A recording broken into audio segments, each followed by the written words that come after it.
Rafinha Alcântara revela a vontade de jogar no Flamengo e mais. Quero te contar no vídeo de hoje do canal do Nicola que a diretoria rubro-negra estuda a contratação do ex-jogador do Barcelona.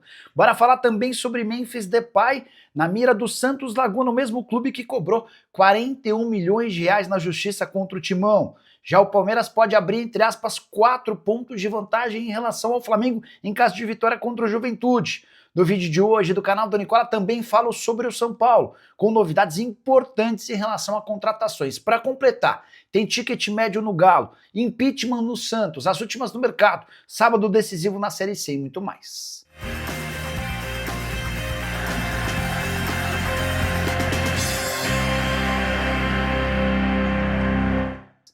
Fala aí pessoal, sou Jorge Nicola, bem-vindos a mais um vídeo do canal, sempre bom ter vocês por aqui. Sem perder tempo, pedir para deixar like, se inscrever no canal e ativar as notificações antes das notícias. Bora de palpitão do Nicola, é o momento em que eu faço sugestões de jogos do dia. Nesse sábado, precisamos da vitória da Noruega contra Israel, da vitória da Espanha, por pelo menos 2 gols de diferença em relação à Geórgia, da vitória de Portugal contra a Irlanda e da vitória do Palmeiras contra o Juventude. Se esses 4 resultados bem óbvios acontecerem, a gente consegue uma odd bem legal. A gente está falando de uma odd de 2,67.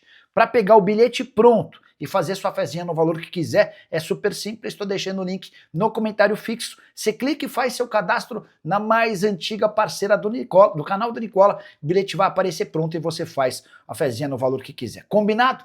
Agora sim, bora começar o vídeo com aquele tradicional giro de notícias para registrar aqui Dudu, meio atacante de 19 anos de idade, que era pretendido pelo Cruzeiro, assinou nessa sexta-feira sua renovação de contrato com o Atlético Paranaense. Novo vínculo só se encerra em 2029, ou seja, Cruzeiro, para tirá-lo do furacão, vai precisar desembolsar uma boa grana.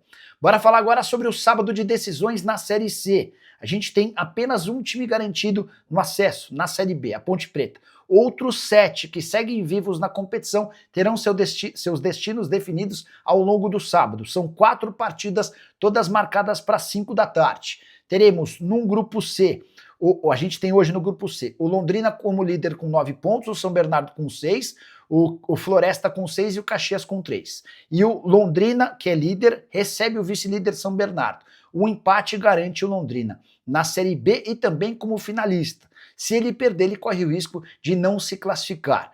Já Caxias e Floresta se enfrentam no Sul. Caxias foi líder da fase de grupos, fez a melhor campanha, mas não conseguiu nessa fase de mata-mata avançar, fazer uma boa campanha. E hoje vai precisar vencer o Floresta e torcer para que o São Bernardo perca para o Londrina. No outro grupo da Série C, a gente tem a Ponte Preta com 10 pontos e já classificada para a Série B, o Guarani com 7, o Brusque com 6 e o Náutico com 5. A curiosidade vem agora. Ponte e Guarani, super rivais, se enfrentam no estádio da Ponte. E uma derrota da Macaca, além de garantir o Bugre na Série B, coloca o Guarani na final da Série C, em vez da Ponte Preta, o que torna o jogo super interessante. Já o Náutico recebe o Brusque, lá na Ilha do Retiro, e precisa vencer, além de torcer por um tropeço do Guarani. Hora de falar sobre a possibilidade de um impeachment no Santos, mas não se trata do presidente Marcelo Teixeira, e sim de um dos seus maiores apoiadores. Eu me refiro a Daniel Alves, mais conhecido como Daniel das Panelas. Esse cara, além de ser braço direito do Marcelo Teixeira, é hoje membro do Comitê de Gestão do Santos, aquele comitê que ajuda o presidente nas grandes decisões. Pois bem, o Daniel conseguiu arranjar confusão com praticamente tudo. O jeito intransigente, quer que todo mundo faça do jeito dele, funcionários, outros conselheiros, enfim, o verdadeiro caos. E já abriram um processo de impeachment contra ele com 50 assinaturas. Essa é a pior notícia que o Marcelo Teixeira poderia ter do ponto de vista político, num Santos com muitos problemas dentro de campo, correndo risco de rebaixamento, com investimento alto no Neymar e sem o retorno dele dentro de campo, enfim, um verdadeiro caos. A tendência é que o Marcelo Teixeira precise abrir mão do seu apoiador, sob o risco de ver o seu grupo político acabar se rachando de vez. Só para completar em relação ao Peixe, registrar que a Inter de Milão vai mandar um scout, um observador, para assistir ao próximo jogo do Santos, justamente contra o Corinthians. A ideia da Inter é ver de perto o Robinho Júnior, filho do craque Robinho, menino que tem aparecido com um enorme destaque.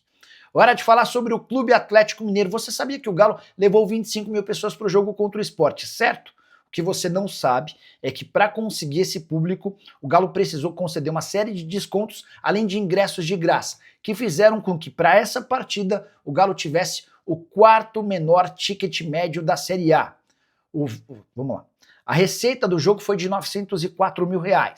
Foram 25 mil pessoas, o que equivale a dizer que o ticket médio desse jogo foi de R$36. O ticket médio do Galo no Campeonato Brasileiro é de R$50. Pois bem, com esses R$36, o ingresso do Atlético só foi mais caro que do Fortaleza, cujo ticket médio é de R$16, do Ceará com R$22 e do Vitória com R$26. A consequência de um ingresso tão barato é uma renda líquida bem pequena. O Galo levou para casa apenas R$261 mil dos 904 mil de receita bruta. Você sabe que é uma série de impostos e taxas que causaram esse desconto. A média de arrecadação líquida do Galo em jogos dentro de casa é de R$543 mil. O problema é que o Atlético tem levado pouca gente e garantido pouca receita nos últimos 3 jogos. Antes dessas questões envolvendo o jogo contra o Sport, o Galo já havia tido apenas 16 mil pagantes contra o Juventude, renda de R$263 mil, renda líquida. Contra o Mirassol, 17 mil pagantes e renda líquida de R$251 mil. Quero falar agora sobre o São Paulo com 2 notícias importantes relacionadas à base. Primeira delas, Gustavo Santana, artilheiro do time no Campeonato Paulista, pode não ficar para o ano que vem. Atleta de 20 anos de idade, 9 gols marcados em 18 partidas no Campeonato Paulista Sub-20. Ele pertence ao Cuiabá e está emprestado apenas até o fim da Copa São Paulo de Juniores. O tricolor ainda não se decidiu sobre ficar ou não com o atleta, o custo é de 700 mil por 70% dos direitos econômicos. O fato de já ter 20 anos de idade faz com que a decisão da compra ou não seja do departamento de futebol profissional. E dá para dizer que o Gustavo Santana vai precisar arrebentar nessa reta final de Campeonato Paulista Sub-20 e na Copa São Paulo para ser adquirido. Atleta que tem 9 gols em 33 partidas, todos os gols marcados no Campeonato Paulista. O tricolor está nas semifinais da competição. Queria falar, além do Gustavo Santana, sobre uma contratação. O tricolor pretende fechar até a próxima segunda-feira a chegada de um atleta do Náutico, jogador de 16 anos de idade, que não teve sua identidade revelada, tudo para que o tricolor não corra o risco de perdê-lo para outro clube. Investimento de R$600 mil e há a expectativa de que esse cara possa mudar a base do São Paulo, até por ter muita qualidade e já ter jogado no time principal do Timbu, mesmo com tão pouca idade. Quero falar agora sobre o Palmeiras, que pode abrir 4 pontos contra o Flamengo em caso de vitória contra o Juventude na tarde desse sábado no Allianz Parque. Aí você deve estar olhando a tabela de classificação e pensando, o Nicola ficou maluco. Hoje, Palmeiras e Flamengo têm 55 pontos. Se o Palmeiras vencer, vai a 58. Como é que abre 4 pontos?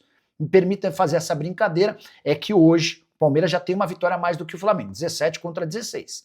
Se vencer o Juventude, o Palmeiras vai a 58 pontos, abre 3 de vantagem, com 2 vitórias a mais em relação ao Fla.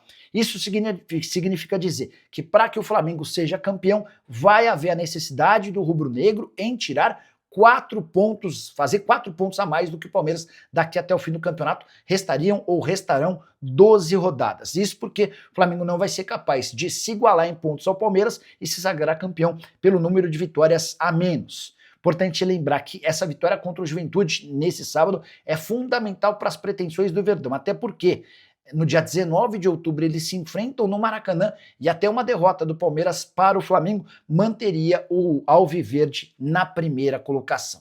Importante registrar também que o Palmeiras tem 8 baixas para a partida contra o Juventude nesse sábado. Tudo porque lá atrás, quando voltou da Copa do Mundo de Clubes, o Palmeiras não quis disputar jogos, entendia que estava muito cansado e acabou tendo essa partida contra o Juventude adiada.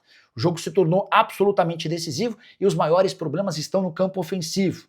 O Vitor Roque está suspenso, o Flaco Lopes foi convocado para a seleção argentina. Diante desse cenário, há a possibilidade de Luiz, que acabou de voltar do Mundial Sub-20, ser utilizado, do Bruno Rodrigues, que passou quase 2 anos sem atuar, também ser escalado, ou então de algumas improvisações de meias atacantes jogando mais para frente, casos, por exemplo, de Rafael Veiga e Maurício. Gostaria de saber a sua opinião, como você escalaria o Palmeiras diante de tantas baixas nesse sábado contra o Juventude.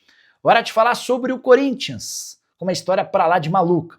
Você sabe que o Santos Laguna processou o Corinthians e conseguiu a condenação do Timão, 41 milhões de reais. Exatamente por conta desse processo que o Corinthians está impedido de inscrever atletas, certo?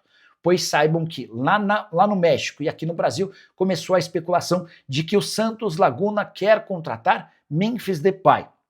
e que a oferta ao atacante holandês giraria na casa de 5 milhões de reais por mês de salário, além de 54 milhões de reais de luva.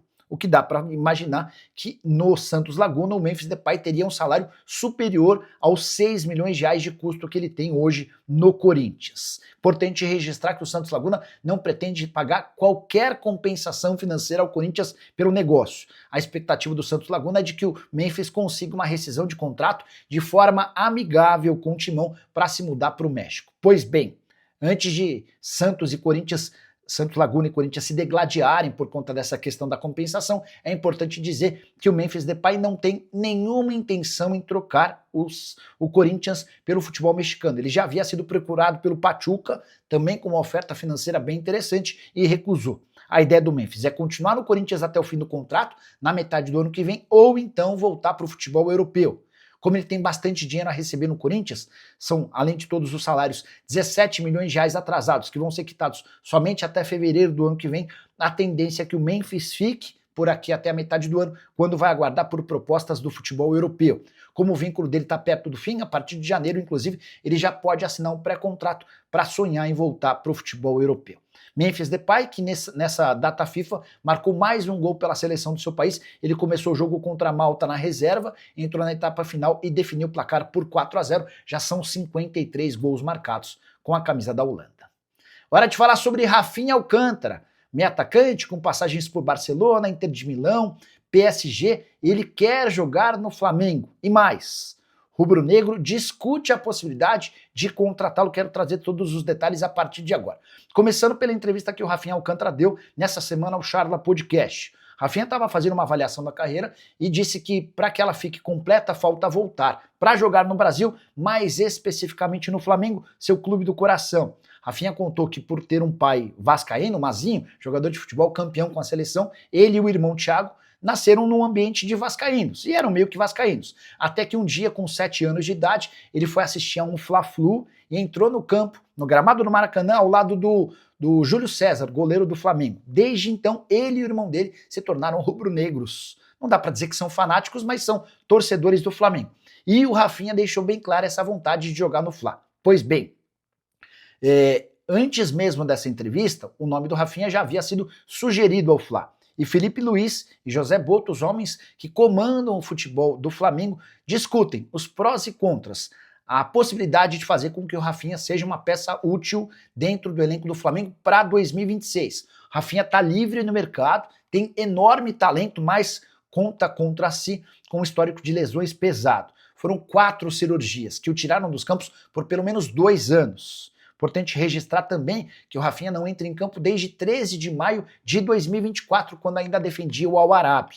Durante todo esse período ele precisou se recuperar, tem um problema, uma artrose no joelho, uma situação delicada que demandaria muitos cuidados. Isso está sendo estudado e avaliado pelo Flamengo para entender se vale a pena ou não investir no atleta. Uma das possibilidades debatidas é, em caso de proposta pelo De La Cruz, o Flamengo negocia o meio atacante uruguaio, que também tem um problema crônico no joelho, e tenta contratar o Rafinha em condições financeiras mais baratas. Rafinha que segue morando em Barcelona, mas esteve nos últimos dias no Rio por conta de uma série de coisas relacionadas ao aspecto pessoal, e ele tem essa vontade de jogar no Fla. Gostaria muito de saber a sua opinião. Você gostaria do Rafinha Alcântara defendendo as cores rubro-negras, sabendo que ele é torcedor do Flamengo? Só para completar um último registro, ele conta nessa entrevista ao Charla Podcast que chegou a ter uma série de reuniões e esteve perto de virar reforço rubro-negro em 2017. Na oportunidade não houve acordo e o Flamengo acabou optando por fechar com o Everton Ribeiro. Ele, como torcedor do Flamengo, agradeceu, porque o Everton Ribeiro arrebentou com a camisa do Fla. Não esquece de usar o espaço para comentário para deixar sua opinião. Não esquece também de deixar like, compartilhar esse vídeo e se inscreva no canal. Tem muita gente que assiste aos vídeos, mas não é inscrito. Dá essa moral pra gente. Combinado? Abraço, tchau!